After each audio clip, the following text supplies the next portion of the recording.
भगवान की जय। हर हर महादेव, हर हर महादेव। सौभाग्य मिल रहा है, क्षीर गंगा मैया ने हमारा महीने भर की वो प्रार्थना सुनी जिसे हम नित्य ही प्रार्थना किया करते थे माता से कि आइए हमें बुलाइए, वासुकी ताल भगवान से कहिए। और आज वो सौभाग्य कर भी नहीं पहुंच पाए हैं कि घाटी में पुनः बादल भरने लग गए हैं। हम इस समय कल्पनातीत ऊंचाई पर हैं। नीचे से सोचा करते थे वासुकी ताल जाने के लिए उस टॉप पर पहुंचना पड़ता है। आज हम लगभग टॉप पर पहुंच करके नीचे का दृश्य ले रहे हैं।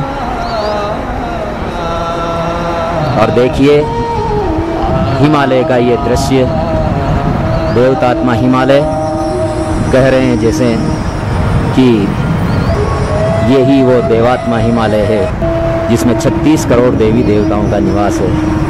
जय हो। और स्वर्ग से उतरती हुई धाराएं बादलों के कारण थोड़ी धुंधली होती हुई बादल भरते जा रहे हैं घाटी में। और हम भोलेनाथ के विश्वास पर, क्योंकि जिन्होंने इतना सुंदर संग मिलाया है वही वासुकी ताल की निर्विघ्न और कुशल यात्रा करवाएंगे।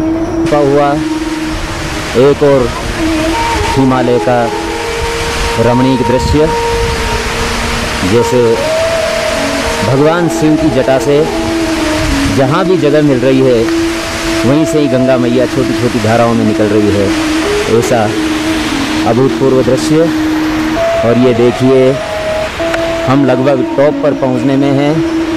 हमारे सहयोगी संत महानुभाव टॉप पर पहुँचने ही वाले हैं और हम भी इसी ट्रैक का अनुसरण करते हुए टॉप पर पहुँचेंगे।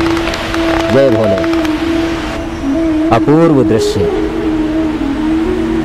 चांदी के पहाड़ों पर सूर्य की रोशनी पड़ती हुई बादलों में नहाया हुआ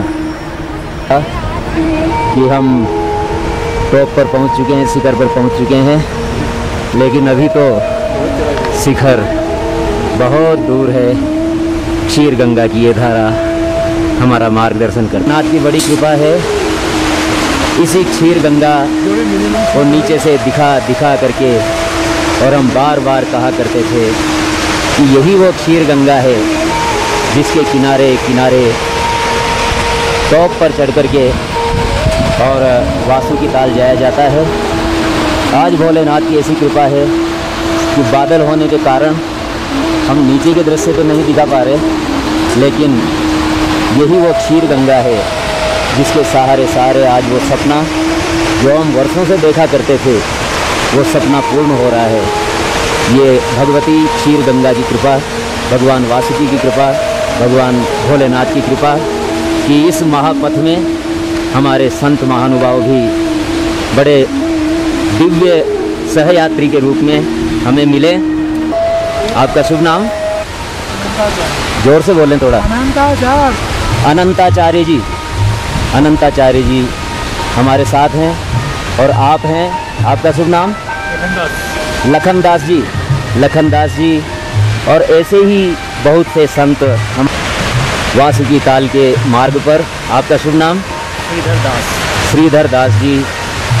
और बहुत से संत आगे और पीछे चल रहे हैं। इस महापथ में महापथ के अनुसरण करने के लिए संतों का साथ मिल जाए, इससे बड़ा सौभाग्य और क्या होगा। भोलेनाथ की बड़ी कृपा है। जय भोले। जय कामतानाथ। आप चित्रकूट से पधारे हुए हैं और कामतानाथ की जय जयकार हो रही है। भोलेनाथ कनक भवन की जय जयकार हो रही है और भगवान केदारेश्वर। ये रास्तों के नाम पर टूटे फूटे पत्थर ही दिखाई दे रहे हैं, क्योंकि ऊंचाई बहुत ज़्यादा बढ़ गई है और इसलिए अब रास्ते बिल्कुल नहीं के बराबर। इन्हीं रास्तों से बढ़ते हुए हम बढ़ते जा रहे हैं वासुकी ताल के, कि हमें अब कुछ भी दृष्टिगत नहीं हो रहा है। केवल ये क्षीर गंगा माई की धारा है जिसके साथ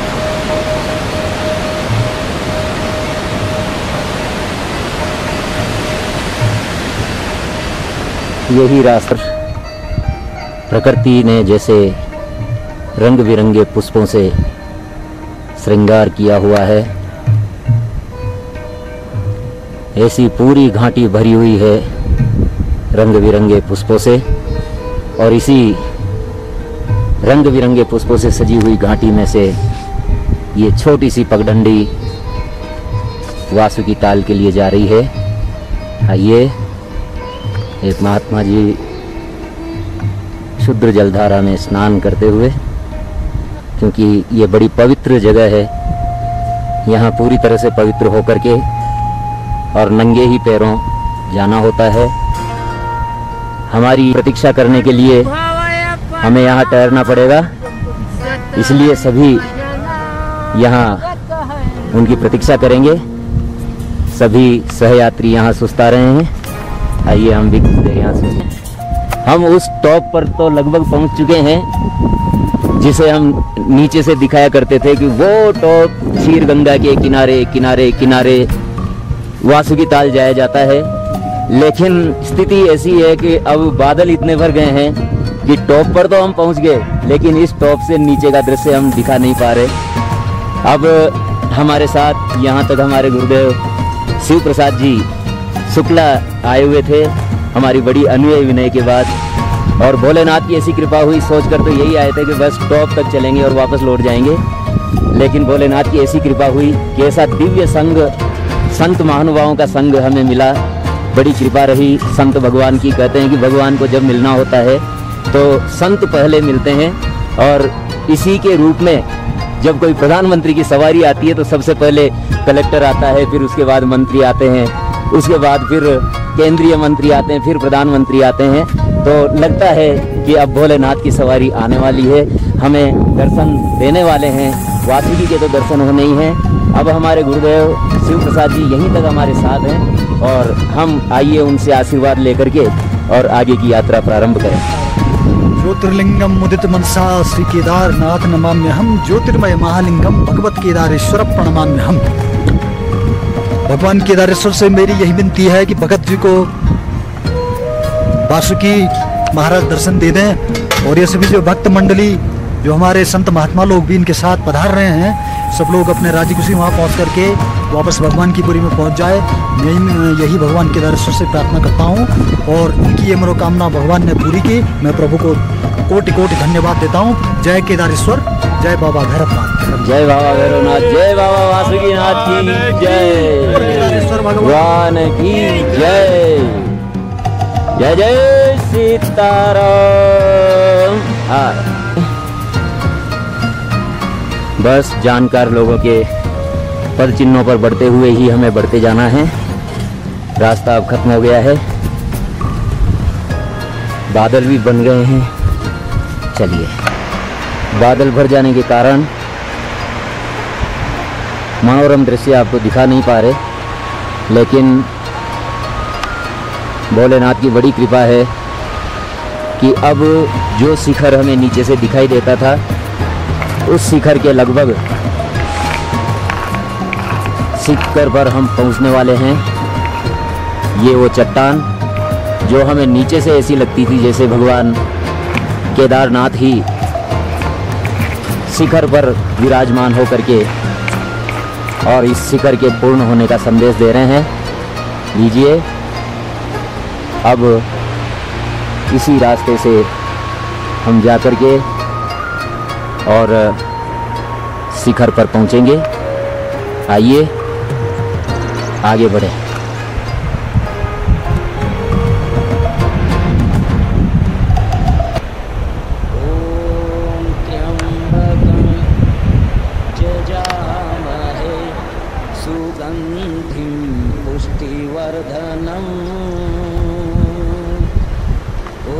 बादलों के कारण धुंधुल का छाया हुआ, उसमें भी हमारे सहयात्री चढ़ते जा रहे हैं। रास्ते तो ये हैं, रास्तों के नाम पर उबड़ खाबड़ पत्थरों के ऊपर होकर के हमें निकलना है। लीजिए, हम शिखर पर पहुंचने में सफल हो गए हैं, सौभाग्य मिल गया है हमें। कि जिस शिखर को नीचे से देखा करते थे, शिखर का हम एक छोटा सा उद्यान बादलों के कारण दृश्य स्पष्ट नहीं, नीचे से केदार की प्रकृति दिखने वाला है टीला, यहाँ भी वैसी छवि उपस्थित कर रहा है। हमारे साथ उनकी प्रतीक्षा के लिए आइए प्रतीक्षा करें। के टॉप पर शीर्ष पर ही हमें थोड़ा ऊपर जाना पड़ेगा। उसके बाद केदार जी का आवाज़ देती हुई ये चट्टान यहाँ भी कुछ ऐसी संवेदना दे रही है। ये रास्ता जा रहा है, इसी रास्ते के सहारे सहारे जिसे हमने शिखर बता दिया था, वो तो वास्तव में एक पहाड़ का ख़त्म होना और दूसरे पहाड़ का प्रारंभ होना था। वास्तव में उस शिखर के बाद में जो चढ़ाई शुरू हुई है, उसने तो परीक्षा ही ले ली है। टूटा फूटा बड़ा संकरा सा मार्ग और इतनी खड़ी चढ़ाई, जैसी खड़ी चढ़ाई तो हमने हेमकुंड साहिब के में नहीं चढ़ी थी। मुश्किल से 1.5 फीट का रास्ता और वो भी ऊबड़ खाबड़ टूटा फूटा और एकदम खड़ी चढ़ाई। भोलेनाथ की कृपा से ही ये संभव है। बादल अलग भरे हुए हैं, ज़्यादा दूर के दृश्य नहीं दिखा सकते तो आप देखते कि हम इस समय कितनी खतरनाक सिचुएशन में बैठे हुए हैं। जय भोलेनाथ ही पार लगाने वाले हैं। आइए भोलेनाथ का नाम लेते हुए बढ़ते चलें।